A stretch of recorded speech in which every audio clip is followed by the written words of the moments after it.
Okay, here are the schematics for the Intel 8020 board, and I think there's 6 pages. And hopefully you can read this. I'll try to zoom in. This is let's see here. This is the first page. Um, this is a bus page. Let's see here. There is an 8218. I didn't know what that is, but it is a bidirectional bus controller. I've never used one. I don't know much about them, but it definitely handles the I request, memory request, things like that. So it does some hand holding of the bus. And then there are these 8226s, which are just buffers, bus driver bus that bus buffer the address bus and data bus. So those are easy.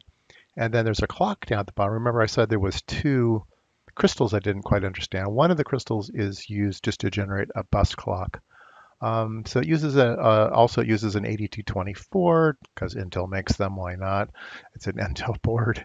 Um, and it takes an 18.432 megahertz crystal. Let's call it 18. This divides it by 9, so you get 2 megahertz. This divides it by 2, so you get 1 megahertz. So it outputs a B clock and a C clock on the bus that are each 1 megahertz in speed. The next page is the actual microprocessor, the 8080. Here there's also an 8224.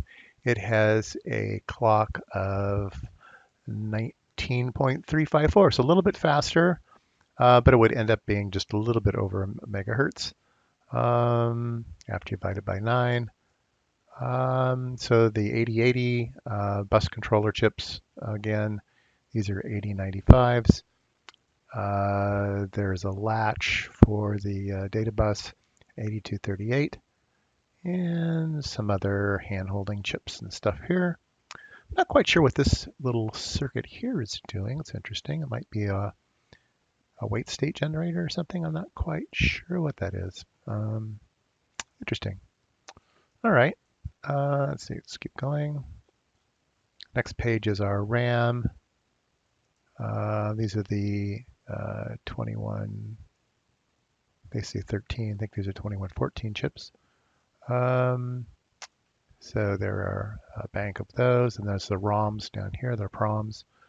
And then there's some addressing scheme over here. So there's some jumpers. You can change the addresses of the ROM and the RAM. And RAM location select, yeah. So all of this is just decoding RAM. And there's some buffers again on the I/O lines. All right, so on the next page we have, looks like I/O. These are the 8255 chips. There's 2 of those, and buffers. So you can have 3 ports on each one, so 6 ports total. So that page is very, very simple. And the next page is,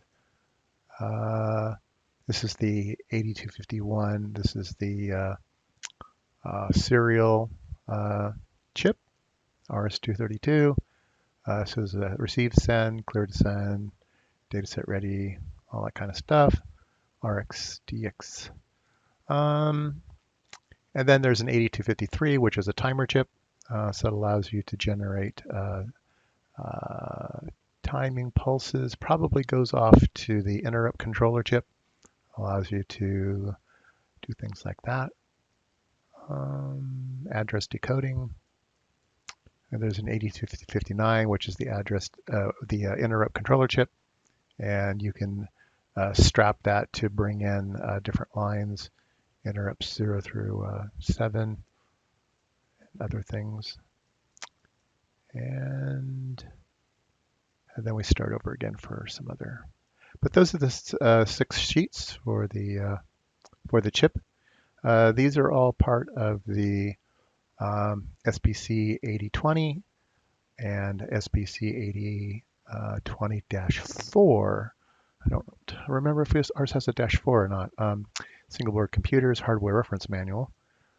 So there is a very nice reference manual for the hardware. There's also a user's manual, and there is code for the monitor program that's in the ROMs. So anyway, a lot of data here. There's a lot of theory of operation. If you want to learn about 8080s, this is a great place to start. Tells you all about how things work, how the bus works, how memory works, how serial works. It's very, very well written, and obviously done on a typewriter. So that's pretty cool. Um, yeah. There's even instruction set for the 8080 in the back. Uh, the board layout. I haven't found any edge connectors yet. Um, oh yeah, it tells you which 86 pin double-sided edge connector 0.156-inch centers. Might have to try to find one of those. We need +5 and ±12. And there are vendors. Interesting. Anyway, very well done. Of course, Intel. Oh, here in the back is the 8080 instruction set. So there you go. And request for readers' comments. Maybe we should send it in. All right. Anyway, there are the schematics.